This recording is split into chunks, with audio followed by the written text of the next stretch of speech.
involved with South long before I was. So she has been a great friend to the magazine, and I think we have been very lax in not asking her to be our profile before, but we're going to make up for it with a vengeance now. I think you all agree she's got a lovely selection in the issue. So Finola, our profile poet, over to you, please. Firstly, I have to say a big thank you to Peter Keeble and the editors of South for granting me the privilege of having my profile in the magazine. I must also express my most sincere appreciation and gratitude to Faye Marshall for all her time and care in producing a critique of my poetry and for preparing a selection of it for your pages. Thank you, Faye. I see your cover illustration in the present magazine is a skeleton of Hove Pier. And as I have a short piece on a related subject, I will start with that. It's called Brighton Sunset.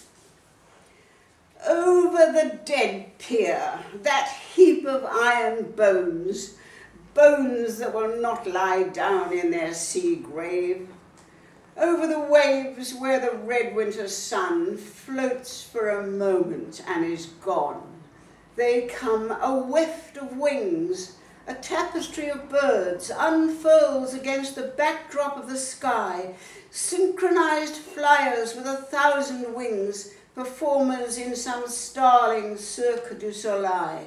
They soar in perfect arcs and loops and rings, in tight formation, feathering the wind, then dive towards the shoreline, pulling out to vanish in the nowhere of the night.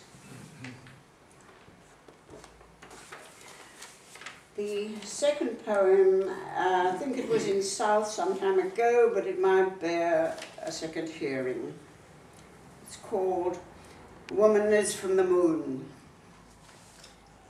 By the dawn wood in winter he walked, his scarecrow shadow stretched out on the stubble of snow, as the sun, at its red rising, climbed the bare-limbed trees. He wore his loneliness, a hair shirt next his heart, for even in the ritual night he found no tenderness in candle ends of dream. And nothing waited beyond his certainty of returning to the simple dark before womb was, to unbeing before the sun and the burning stars. Then, out of a matrix of mind she came, a white witch, a moon charm, into the eye of his longing, sweet to the tongue and the touch, soft to his loving. Though he lives with his fear now in the new warm world of her, loving him back and yet expecting the spell's ending in the snow-blind land of the heart, knowing that she is woman from the cold of the moon. To end, I have a poem that I'm afraid it rhymes. Something I bought recently came my way, and it's called For an Old Oriental Rug.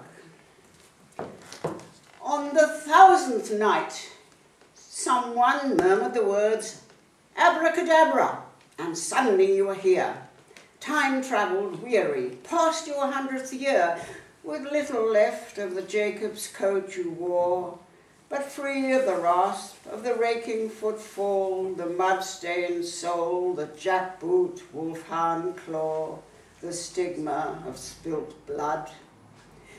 But your old soft colours still glow on the floor, the reds of Tabriz, the blues of Isfahan, the lees of wine, the hues of cinnamon, a hint of the gold twilight of Khayyam. Your weaver left that break in the design so that his soul might journey back to him after the work was done. Your fringe is worn, and so you cannot fly. But I doubt that you will stay with me for long. Here are no flutes or zithers. no poet's song, no eunuch to bring in the sherbet tray. I come downstairs at night, for fear the floor is bare again, and your soft presence gone, your magic spelled away. Lie down before the fire in this room, and daydream of the caravanserai of youth, and through the weft of memory, touch the soft hands that freed you from the loom, and led you down to kiss the feet of one, proud as the moon, more splendid than the sun, who graced the peacock throne.